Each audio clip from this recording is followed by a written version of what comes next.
Hello everyone, welcome back to my YouTube channel Tiwari biology. आज के इस वीडियो में हम पढ़ने जा रहे हैं इम्यूनोग्लोबुलिन के बारे में, जिसको हम आईजी जीन या फिर एंटीबॉडी भी बोलते हैं।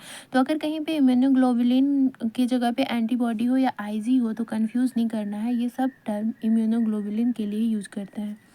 इम्यूनोग्लोबुलिन एक प्रोटीन है जो बिलोंग करता है हमारा गामा ग्लोबुलिन फैमिली से। ये सीक्रेट होकर होता है वर्टिब्रेट्स में ही केवल। ये सिंथेसाइज होता है सीरम में, बॉडी के बी लिम्फोसाइट्स में, और इसको सीक्रेट करता है प्लाज्मा सेल। इम्यूनोग्लोबुलिन प्रोड्यूस होता है इन रिस्पॉन्स टू एंटीजन। जब कोई भी बाहरी का पैथोजन हमारे बॉडी में इंटर करता है, पैथोजन कहने का मतलब है ऐसे सारे चीज़ जो हमारे बॉडी में डिजीज कॉज करते हैं, इनको हम पैथोजन बोलते हैं। तो इनके रिस्पॉन्स में इम्यूनोग्लोबुलिन या फिर एंटीबॉडी बी लिम्फोसाइट सेल से सीक्रेट होता है। इम्यूनोग्लोबुलिन ग्लोबुलिन प्रोटीन है। जो ग्लोबुलिन प्रोटीन 3 क्लासेस के होते हैं ह्यूमन बॉडी में, अल्फा, बीटा और गामा। तो इम्यूनोग्लोबुलिन बेसिकली बिलोंग करता है हमारा गामा ग्लोबुलिन फैमिली से। अगर हम डिफिनेशन की बात करें तो इम्यूनोग्लोबुलिन या फिर जो आईजी होता है उसको हम डिफाइन कर सकते हैं as a large protein molecule which belong to gamma globulin and is synthesised by B lymphocyte cell and is secreted by plasma cell in response to pathogen.